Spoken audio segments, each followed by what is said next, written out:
如来神掌作为香港电影中的经典 IP， 可以说承载了几代人的美好回忆。像周星驰对如来神掌更是有着独一无二的情节，在他导演的很多电影中都以不同的方式出现过。然而，如来神掌最早是出自柳残阳在50年代写的武侠小说《天佛掌》。1964年，凌云将这个故事改编后首次搬上了大荧幕，一共有5集。电影上映后获得了不俗的口碑和票房，特别是片中的特效，对于当时的观众来说是非常惊奇的。也许在今天看来连5毛都不值，但在当时来说，完全是把香港电影的特效水平拉升到了一个新的层次。但这部电影最经典的地方在于它创造了一系列的经典角色和剧情，对后来的香港武侠电影的创作影响颇深。故事讲述了资质愚钝的龙剑飞因武功方面一直不见长进，所以时常遭到师傅和师兄弟们的排挤和奚落。后来又被心爱的小师妹用仙人掌抓花了脸，成了人见人厌的丑八怪。一天武功低微的他被欧阳豪当众羞辱和欺压，师傅呢不分青红皂白，反而把他逐出师门。途中他又被欧阳豪派人打成重伤，幸好火云邪神的金眼神雕刚好路过，就将他救到了深山之中。火云邪神古汉魂本是绝顶高手，当年凭着80如来神掌纵横武林数十年。后来他和江湖上的70余个高手在天山决战，虽将他们一一击败杀死，但不料无定飞环孙碧林却趁虚而入，将他打伤，造成双目失明。最后他就隐居到了这深山老林中，和神雕为伴。如今他见龙剑飞身世凄惨，心有感慨，于是把他收为义子，并将盖世神功如来神掌传授给他。随后龙剑飞前往紫龙洞寻找金龙之子来为火云邪神治疗双眼。在洞中和独角兽厮杀的时候，他被吸去外皮，恢复了英俊的外貌。复明后的火云邪神为了让龙剑飞能在江湖立足，就把火云战衣继承给他。因为先前龙剑飞在紫云洞认识了玉华和玉娟，得知他们也要为家中失明的奶奶治疗，所以就把金龙之子好心送去。可玉华的奶奶复明后，看见身着火云战衣的龙剑飞，不禁勃然大怒。原来他就是无定飞环孙碧林。当年他虽然成功的暗算了火云邪神，但自己也被如来神掌打下山崖，摔得遍体鳞伤。如今见到仇人的徒弟，他又怎能罢休？随即出手将龙剑飞打伤，并关押进了在世牢中。深明大义的玉华和玉娟偷偷把龙剑飞救出来，藏匿在闺房中为他疗伤。为了引开众人的注意，玉娟穿上火云战衣，假扮成龙剑飞逃走。不知内情的孙碧林看见后，将他打下山崖。此时幸好神雕及时出现，将玉娟救走。火云邪神看他竟然舍弃自己的生命去救龙剑飞，颇为感动，加上他天资颇高，于是将其收为义女，把如来神掌的其中4式传授给他。此时孙碧林召集了武林各大门派，要将龙剑飞杀死。玉华和玉娟虽苦苦相劝，但孙碧林非但不听，还下毒手将他们和龙剑飞一起打成重伤。在这紧要关头，火云邪神及时赶到。孙碧林本以为修炼多年的无定飞环足以击败如来神掌，哪不知火云邪神已经悟出了如来神掌第9式万佛朝宗，所以轻而易举的就击败了孙碧林。不过火云邪神并没有伤及他的性命，并希望之前的恩怨从今以后能一笔勾销。随着2人和解，龙剑飞和心爱的玉华也总算能有情人终成眷属。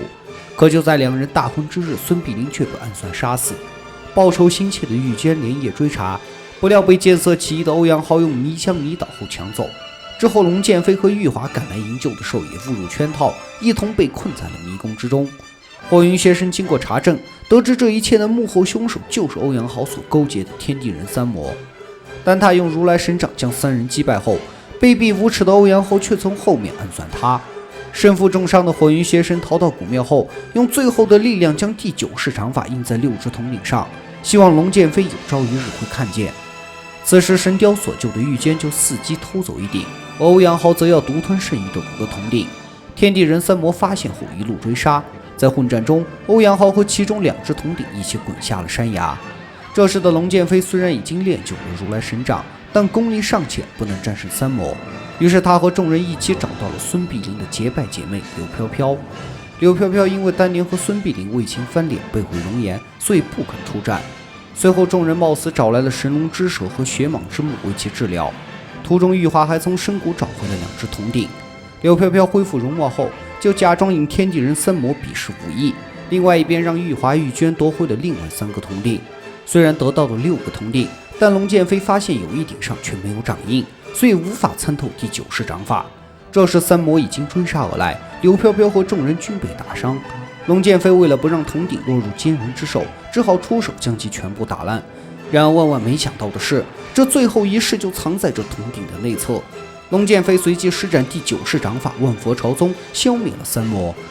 然而其中一魔滚下山崖后侥幸没死，并被几个人带到了天蚕洞。洞主铁面修罗60年前在天山被火云邪神用如来神掌打断了右腿，后来他逃到了这里，利用徒弟小龙女滥杀无辜，吸尽人血来练就天蚕脚。因为他还差一只有武功根底的右脚，所以就将一魔的右脚斩下来为自己所用。不过美中不足的是，这只脚的中央有一块伤疤。很快铁面修罗就练就了刀枪不入水火不侵的天蚕脚，一举击败龙剑飞的如来神掌，总算报了当年的天山之仇。如今已经是天下第一的铁面修罗，开始屠杀武林各大门派，欲称霸武林，一统江湖。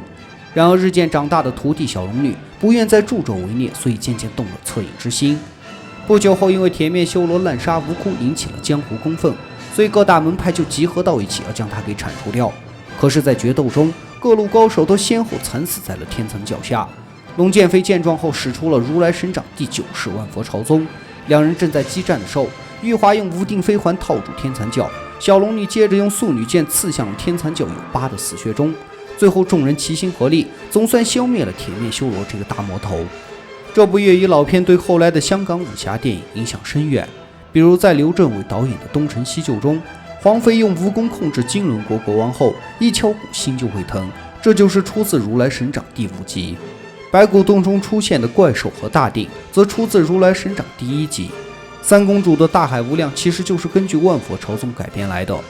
万佛朝宗这个经典的招式和镜头，在周星驰的漫画《威龙五状元苏乞儿》等多部电影中也出现过。在电影《功夫》中，周星驰负伤逃到的那个万佛古庙，对应的就是火云邪神临终留下掌印的6顶古庙，就连配乐都和1964版如来神掌是一样的。在《西游记降魔传》中，舒淇使用的飞环不用我讲，大家也能猜到这是借鉴孙碧玲的无定飞环，而天蚕脚几乎是照搬，连镜头角度和配乐都是一样的。通过以上的对比，大家就可以看出来1964版的如来神掌对后来的香港电影有多大的影响，甚至可以说是几代导演的精神食粮。所以这部粤语老片的确是货真价实的经典中的经典。